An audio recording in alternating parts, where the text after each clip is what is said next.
루카가 전한 거룩한 복음입니다. 모세의 율법에 따라 정결례를 거행할 날이 되자 예수님의 부모는 아기를 예루살렘으로 데리고 올라가 주님께 바쳤다.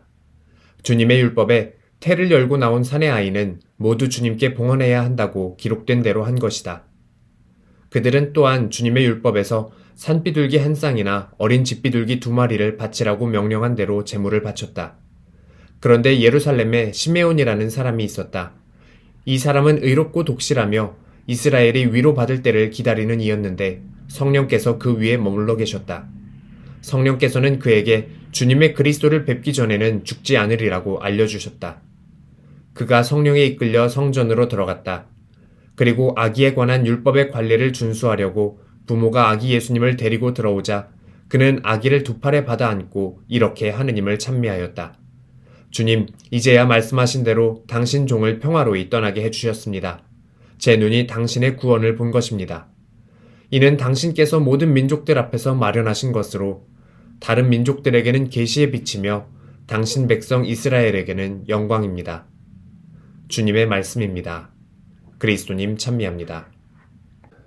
참미예수님, 우리는 오늘 주님 봉헌 주기를 보내고 있습니다. 성탄 다음에 이제 40일 되는 날이어서 이렇게 교회에서 제정한 대로 이렇게 주님 봉헌 주기를 함께 이렇게 거행을 하고 있는데, 교황 요한 바오로 2세께서는 이날을 축성 생활의 날로 지정을 하셨어요. 그래서 자기의 삶을 봉헌해서 살아가는 수도자들 위해서 함께 기도해 주도록 그렇게 권고하셨습니다. 그래서 오늘 특별히 또 인사이동 하시는 수녀님들, 또 수사님들 위해서 기도해 주셨으면 좋겠고요. 그리고 이 봉헌 생활, 축성 생활을 살아가고 계시는 모든 수녀님들, 수사님들 위해서도 함께 기도해 주셨으면 좋겠습니다. 우리가 이렇게 주님 봉헌 주기를 보내면서 이제 복음에서는 아기 예수님을 봉헌하는 그 성가정의 모습을 함께 그리고 있습니다. 이 복음을 묵상하다 보면 우리는 이 주님 봉헌 축일날 어떤 것을 하느님께 봉헌할 수 있을지에 대해서 생각을 해보게 되죠. 뭐 개인적으로 이건 여담입니다만 저는 33년 전에 이제 봉헌이 됐어요. 어떤 의미냐면 제가 91년 2월 2일 날 91년 주님 봉헌 축일 날 제가 세례를 받았거든요. 그래서 이게 뭐 어떤 운명에 영향을 미쳤는지 이런 거는 잘 모르겠지만 어쨌든 그래서 결국에 지금 이렇게 또 봉헌된 삶을 살아가고 있습니다. 뭐 이건 여담이었고요. 주님 봉헌 축일에 우리가 어떤 것을 봉헌할 수 있을지에 대해서 함께 나누어 보고 싶습니다. 단순히 물질적인 것뿐만이 아니라 우리가 정신적인 부분, 영적인 부분까지 함께 봉헌을 하는 삶을 살아가야죠.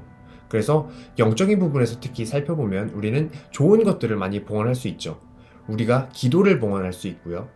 다른 사람들을 위한 시간을 봉헌할 수도 있고요.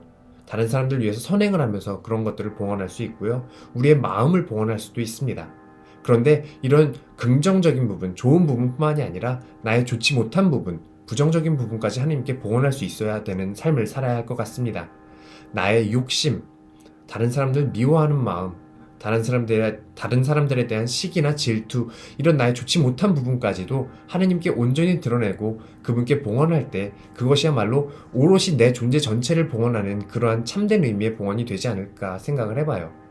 그런데 특별히 또 오늘은 이 주님 봉헌 추기를 어떻게 내 삶 안에서 구체화할 수 있고 어떻게 내가 주님 봉헌 추기를 기쁘게 살아갈 수 있을지에 대한 이야기를 좀 더 나누어 보고 싶습니다.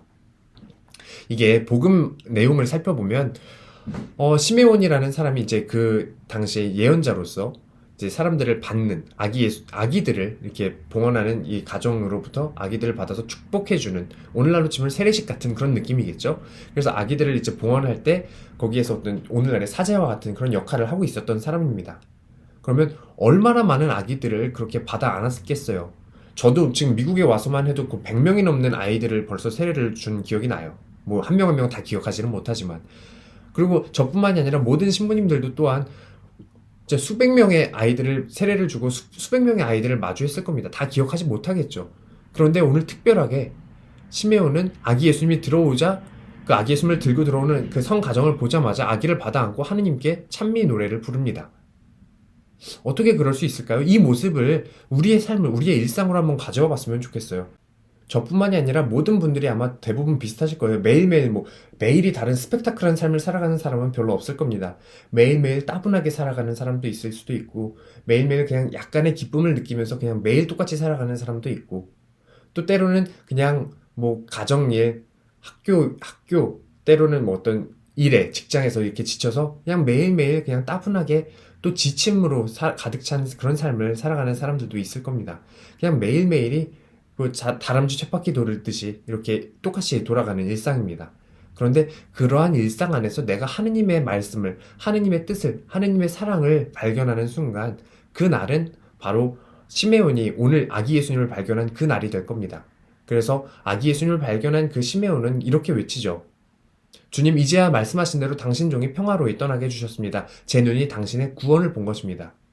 우리의 일상 안에서 하느님의 구원을 만나는, 우리의 일상 안에서 아기 예수님을 만나는, 우리의 일상 안에서 하느님의 사랑을 마주하는 그러한 하루 보내셨으면 좋겠습니다.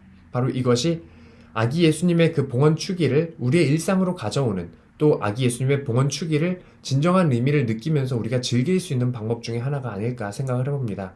나의 일상이 특별한 일상으로 만드는 것, 그것은 우리의 일상에서 하느님의 사랑을, 하느님의 구원을 만나는 일일 겁니다. 그리고 그렇게 됐을 때 우리는 시편 제 118편에서 노래하고 있는 그 노래를 함께 부를 수 있게 될 겁니다. 이는 주님께서 이루신 일, 우리 눈에 놀랍기만 하네. 이날은 주님께서 만드신 날, 우리 기뻐하며 즐거워하세. 아멘.